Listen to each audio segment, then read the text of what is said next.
Today we're going to be talking about how to make big purchases. Now there are a lot of things in your life that you may want to buy or you may be getting ready to buy. Today we're going to be talking about how to make big purchases. Now there are a lot of things in your life that you may want to buy or you may be getting ready to buy. And sometimes that can really hurt you financially if you're not prepared for it. So we're going to be going over some things that you need to do to get ready to make those big purchases, what to do right before making those big purchases to make sure that you're in the best financial position so you don't hurt your long-term goals by trying to achieve your short-term goals.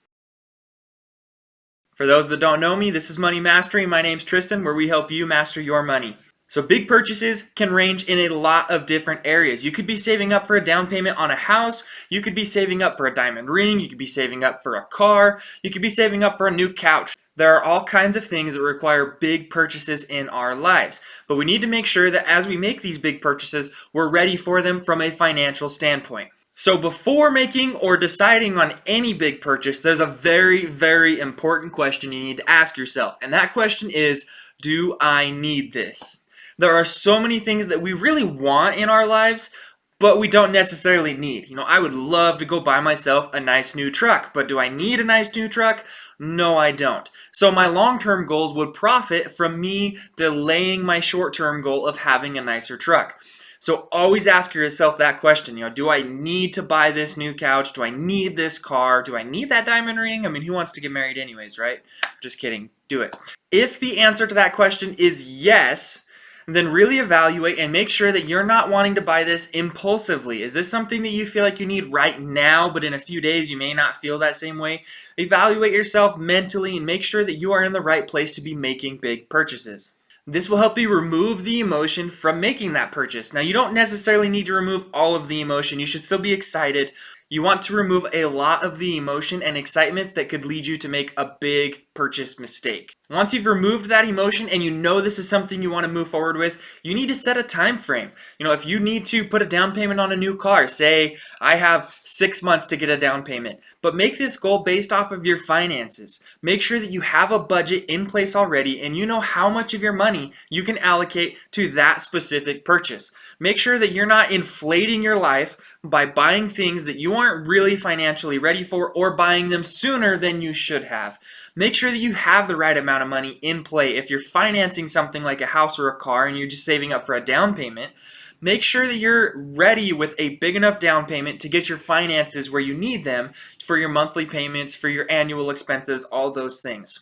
So then we get into the actual preparation for the purchase.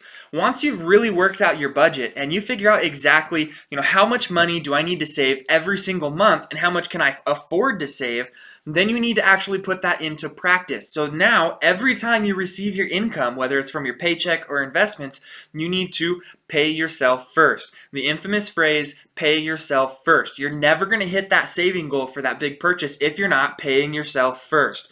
This is so important. Whether you're saving for an investment or for a luxury that you've been really wanting and can't live without, then you need to make sure that you pay yourself first. The reason that we do this is if we don't pay ourselves first, then it's really easy to get sidetracked on our journey to make these big purchases in our lives. If I'm saving up to buy a house, but I keep spending my money on side things like a new couch or some other smaller purchases that I really want, then I'm actually hurting my long-term goals because I'm not getting the house as soon as I could have or as soon as I should have. The next thing to remember when you're making these purchases is it helping me if you do have to finance it? So that's always a big question when you're making big purchases. Should I finance it or should I not? A lot of times when you go to a furniture store or a car dealership, you may be able to get a 0% financing option. But the question is, are you accumulating good debt or are you accumulating bad debt? Regardless of the interest rate, is it good debt or is it bad debt? Because debt is still debt.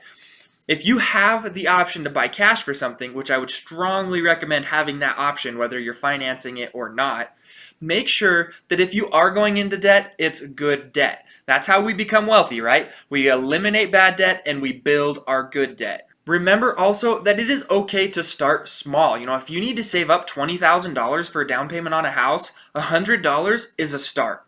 $50 is a start. $10 is a start. Just start. That's really the hardest part for a lot of people, is just starting. You see this huge amount of money that you need to save and you just say, oh, I can't do that. That's way too much. It'll take me way too long to get there. You will be amazed at how quickly you can build up that money if you just start.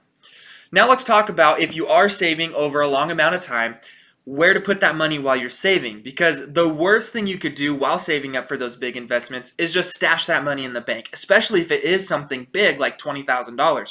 We should really be striving to put that money somewhere where it can actually grow. So not only are you saving and contributing to it, but it's an investment that's building wealth as you go. If you really want to play it safe, put it in something like a high yield savings account.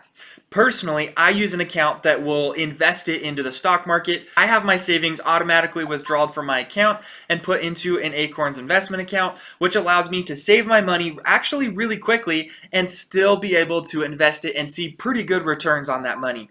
So I would personally recommend that for people, but that's just my personal preference on how to build up that wealth. And then the last thing is, when you actually get ready to make that purchase, make sure that you know the deal that you're getting.